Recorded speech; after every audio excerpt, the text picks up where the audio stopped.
KLAQ. We are joined by Dan Rather and his grandson, Martin Rather, to talk about the Rather Prize and tell us what that's all about. Hello, both Mr. Rathers. Good morning, Buzz. How are you? Very good, Mr. Rather. Thank you for being on with us. Martin, you start school in Houston this semester, right? I do, in just a few days. Can't wait. You will be going to Rice, and that's our conference, one of our rivals, right, against UTEP. You'll be playing right. The UTEP Miners. Oh yeah. Have you decided what your major is going to be yet, or is that still up in the air? Still up in the air. Probably public policy, history, something like that. I've been talked out of journalism, so not sure. Now I'm actually going my line of questioning. I'm going to go with the younger Mr. Rather for a moment, sure. And find out about this prize because it was your idea, right, Martin? Well, that's right. So the Rather Prize is a $10,000 prize for the best idea to improve education in the state of Texas. We're looking for ideas from students, teachers, administrators, anyone learning in or working in a Texas educational institution. It's open to public school, private school, home school. We're looking for local ideas to rise up. We want to take a bottom-up approach as opposed to a top-down one. And the prize is a $10,000 grant. That's right. It can be used for any educational purpose. And not only is there a $10,000 prize, but the winner is going to be given the opportunity to come to Austin, Texas, for the 2016 South by Southwest EDU Festival.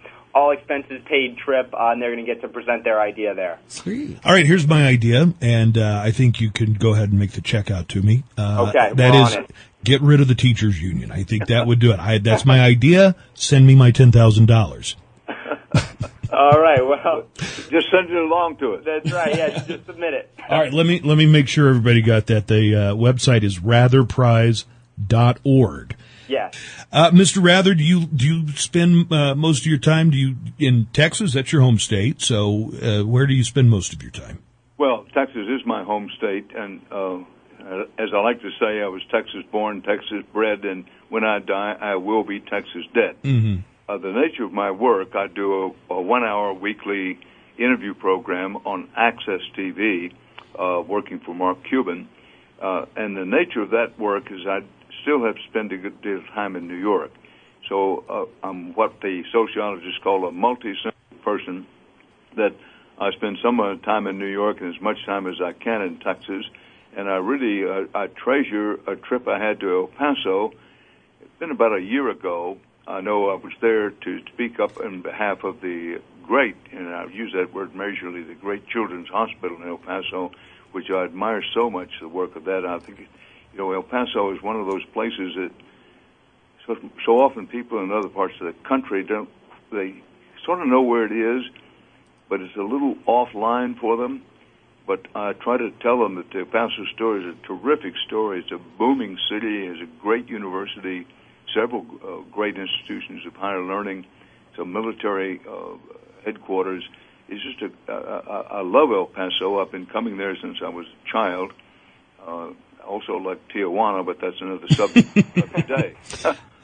My concern with, and you'll hear this every now and then, well, there won't be newspapers. Newspapers are going to be a buggy whip. Mm-hmm. And my concern is, well, if that's the case, who is going to do investigative journalism? Because it hasn't shown that that's really the forte of new media. I mean, who goes out and does the legwork to actually do investigative journalism as opposed to clip and paste and post trending stories? Mr. Rather, do you know what I mean?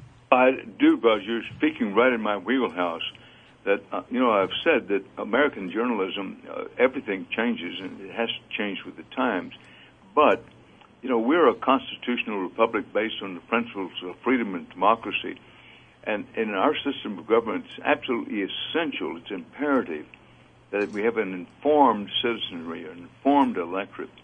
And increasingly, what you've just said is true, that the resources for deep digging, investigative reporting, quality international reporting, at the time we need it the most, we're getting less and less of it. Would you share your opinion on a couple of points I'd like to ask you about? Sure. Did it seem like Fox News, or at least the moderators who were doing it, there was some larger agenda, and I'm going to suggest the agenda was get Trump?